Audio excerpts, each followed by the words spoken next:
గంజాయి రవాణా చేస్తున్నట్లు గాని సేవిస్తున్నట్లు గాని తెలిస్తే వెంటనే పోలీసులకు సమాచారం అందించాలన్నారు చేర్యాల సీఐ ఎల్ శ్రీనివాసు.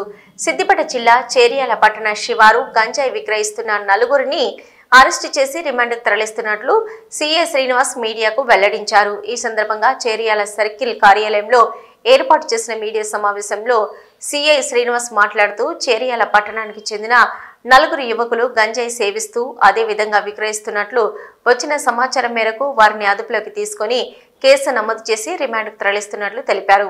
అదేవిధంగా చదువుకునే విద్యార్థుల పట్ల తల్లిదండ్రులు ఎప్పటికప్పుడు వారిపై నిఘా పెడుతూ ఉండాలన్నారు.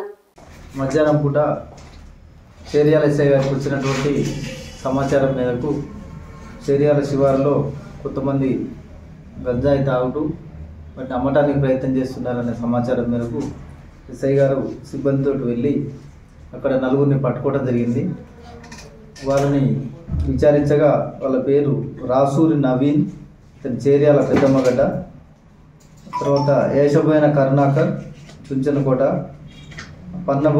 పన్నబోయిన పవన్ చుంచనకోట, చిట్కూరి శ్రావణ్ చుంచనకోట, వీళ్ళ నలుగురిని అదుపులో తీసుకోవడం జరిగింది.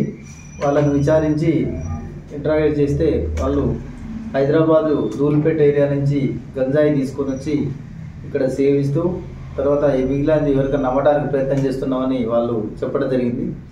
వాళ్ళ కన్ఫెషన్ మీద వాళ్ళ దగ్గర నుంచి ఒక 50 గ్రాముల గంజా స్వాధీనం చేసుకోవడం అయింది.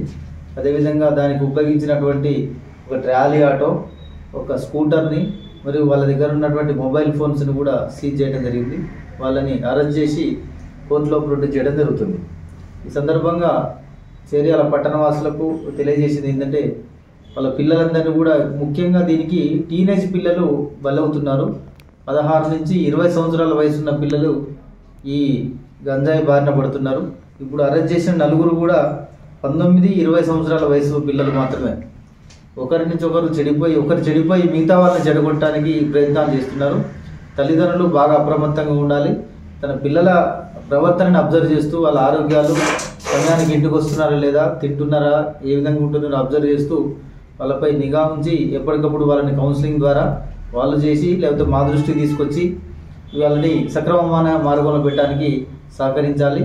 అదేవిధంగా ఎవరైనా ఈ విధంగా అమ్మటానికి ప్రయత్నం చేస్తున్నారంటే ఆ సమాచారం కూడా మాకు అందజేస్తే వాళ్ళ మీద చట్ట ప్రకారం చర్యలు తీసుకొని చేర్యాల ప్రాంతాన్ని ఈ గంజాయి నుంచి విముక్తి కల్పించడానికి చేసే ప్రయత్నంలో పోలీసు వారికి ప్రజలందరూ ముఖ్యంగా తల్లిదండ్రులు సహకరించాల్సిందిగా కోరుకుంటున్నాం.